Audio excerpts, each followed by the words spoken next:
பாரம்மா, அதை சூரியன் சூரியன் வந்து செல்லமாய் செல்லமாய் கிள்ளி எழுப்புது எழுப்புது ஏனம்மா? இதயம் பறவை போலாகுமா? பறந்தால் வானமே போகுமா?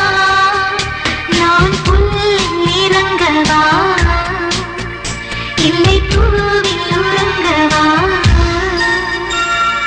புல்வெளி புல்வெளி தன்னில் பனித்துளி பனித்துளி ஒன்று